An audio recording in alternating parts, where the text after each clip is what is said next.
Nadreen, Shahbaz शरीफ साहब की चीन में बढ़ चढ़ के इज्जत अफजाई हो रही है, वो मुंह ही नहीं लगा रहा। कि याद रखिए कि इज्जत और वकार हमेशा उसी को मिलता है जो कि ताकतवर होता है।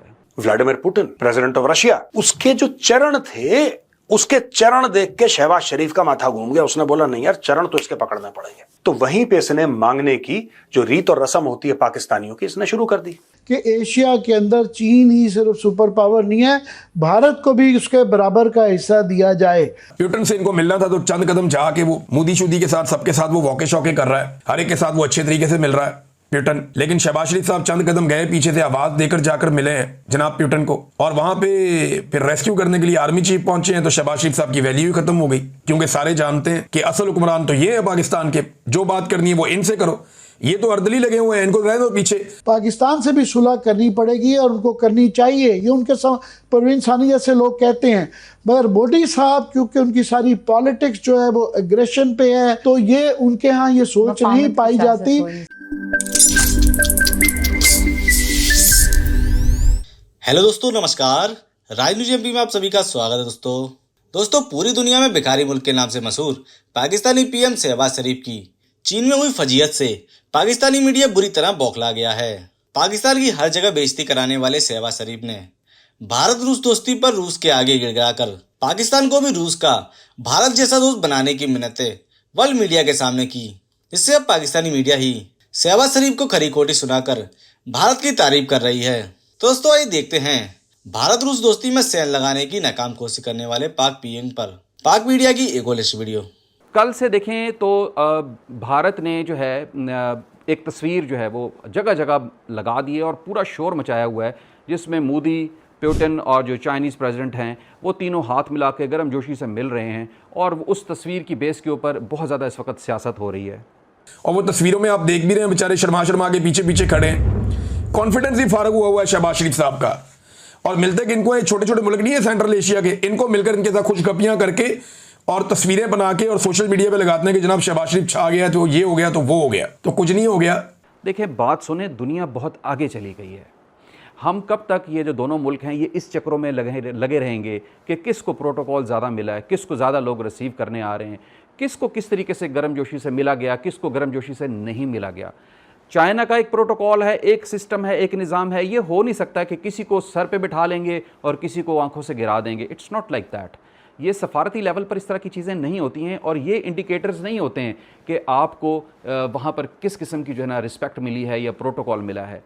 सारी बात आकर कहाँ ख़त्म होती है कि कौन किसके साथ इक़्तिसादी तौर पर खड़ा है, कौन किसके साथ दिफाई तावन में आगे जा रहा है। तो हमने यहाँ पर तो ये देखना है कि चाइना इक़्तिसादी और दिफाई तौर पर पाकिस्तान के साथ कहाँ खड़ा है और भारत के साथ इस वक्त कहाँ खड़ा है। लेकिन आने वाले वक्त में जिस तरह भारत की जो सफारतकारी है वो मुख्तलिफ जगहों पे बड़ी कामयाब हो जाती है और वो किस तरीके से लोगों को अपने लपेटे में ले लेते हैं, आड़े में ले लेते हैं, तो यू नेवर नो कि कल को है चाइना और भारत की जो दोस्ती है वो भी वाकई बहुत अच्छे लेवल पर हो जाए। लेकिन बैल मंडे चढ़ेगी या नहीं, ये आने वाला वक्त बताएगा। क्लियरली दुनिया दो हिस्सों में एक तब्दील हो गई है। एक वेस्टर्न जो मॉडल बनाया गया था सेकेंड वर्ल्ड वॉर का बाद से, जो है नेटो डोमिनेटेड और वेस्ट डोमिनेटेड, उसके मुकाबले में ये ग्लोबल साउथ मॉडल आ चुका हुआ है। और ये हकीकत है क्योंकि इसके अंदर दुनिया की जो है वो 80% आबादी है और तकरीबन 40% दुनिया की जीडीपी है, और इसको जो लीड कर रहे हैं चीन और रूस कर रहे हैं। भारत का उसके अंदर वो इंक्लूड करना चाह रहे हैं, पर भारत मखमसे में है। सो ये ग्लोबल साउथ वर्सेस वेस्ट हो गया है।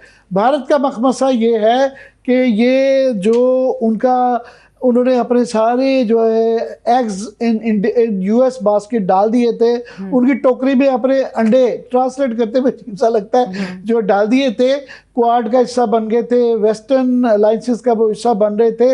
ये ट्रंप साहब ने 20-30 साल की सेफर्ट को जो बिल्कुल उसको लिटा दिया। और उनका पॉइंट ऑफ व्यू ठीक है। लेटेस्ट उनकी ट्वीट आई है, उन्होंने कहा जी बहुत अरसे से इंडिया वन साइडेड हमारा फ़ायदा उठाता है कि हमारी ना होने के बराबर जो एक्सपोर्ट्स हैं, तो तकरीबन उनकी 84 बिलियन एक्सपोर्ट इंडिया करता है, और उनकी कोई जो है टोटल मेरा ख्याल 10-20 बिलियन के करीब, 25 बिलियन शायद ज़्यादा है। तो उन्होंने कहा ये बहुत लॉपसाइडेड है क्योंकि ये हमारे ऊपर नॉन टैरिफ बैरियर्स और जो है टैरिफ्स भी बड़े ज़्यादा हैं, और उनका अब ये कह भी रहे हैं कि हम ज़ीरो टैरिफ करते हैं मगर इट्स टू लेट नाउ। तो ये वहाँ से अब ये जो एससीओ में गए हैं, 2-3 वजूहात हैं। एक तो ऑफ कोर्स जो है लास्ट टाइम जो है मोदी साहब जो हैं फॉर एग्जांपल ब्राज़ील में या जो ब्रिक्स की मीटिंग थी उसमें नहीं गए, और एससीओ की जो लास्ट मॉस्को में गए थे, ये 7 साल बाद वो चीन में गए हैं। इसलिए भी जाना ज़रूरी था कि अगले साल जो ब्रिक्स का समिट हो रहा है वो इंडिया में हो रहा है, और ये अगर वहाँ ना जाते तो फिर शी जिनपिंग ने भी वहाँ पे नहीं आना था।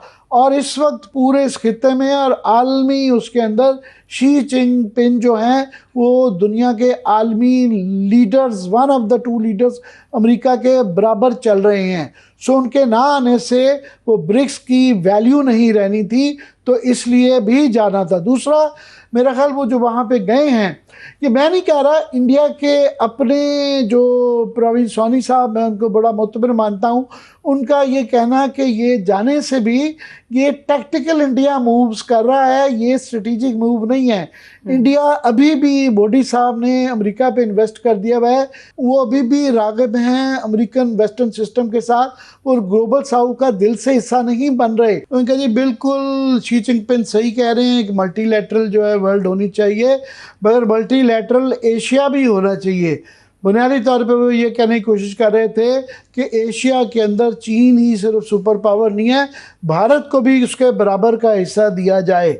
जबकि शी जिनपिंग की और जो ब्रिक्स की और एससीओ की जो स्पिरिट है वो यूएन की बात करते हैं, वो तमाम के वहाँ वो अपनी लीडरशिप का, जिस तरह के अमेरिका को अपनी सुप्रीमेसी का एक ख्याल रहता है, डॉलर की भी और अपनी पावर की, ब्रिक्स और उसकी एससीओ की ये स्पिरिट नहीं है। वो जो BRI है उसमें वो तमाम को साथ लेके चलना चाहते हैं, और उन्होंने हमारा CPEC के अलावा एक कॉरिडोर सबसे पहले इंडिया को राग़िब करने की कोशिश की, माइल किया कि आप भी इसका हिस्सा बने। मगर इंडिया की क्योंकि एक बुग़्ज़ है चाइना को, वो अपने मुकाबले का समझते हैं, वो मादी से नहीं निकल पा रहे हैं, और मोदी साहब क्योंकि उन्होंने 36 इंच की छाती कर दी है, और उनको गलवान में भी ये बग़ैर ये एक रीस्ट्रक्चरिंग के मेजर फैसलों के पाकिस्तान के साथ, चीन के साथ सुलह का मतलब है पाकिस्तान के साथ भी सुलह करनी पड़ती है। तो ये उनके अक्लमंद लोग कह रहे हैं कि शायद चीन एक उभरती ताकत है नहीं, हो चुकी है, तो उसके बगैर खित्ते में भी और दुनिया में भी सरवाइव करना मुश्किल होगा। तो उसके लिए पाकिस्तान से भी सुलह करनी पड़ेगी, और उनको करनी चाहिए, ये उनके परवीन सानी जैसे लोग कहते हैं। मगर मोदी साहब क्योंकि उनकी सारी पॉलिटिक्स जो है वो एग्रेशन पे है, तो ये उनके यहाँ ये सोच नहीं पाई जाती, इसलिए बड़ा कम इम्कान है कि ये रिप्रोचमा या डेटों जो है ना चीन और अमेरिका का स्ट्रेटेजिक बुनियादों पे हो सके।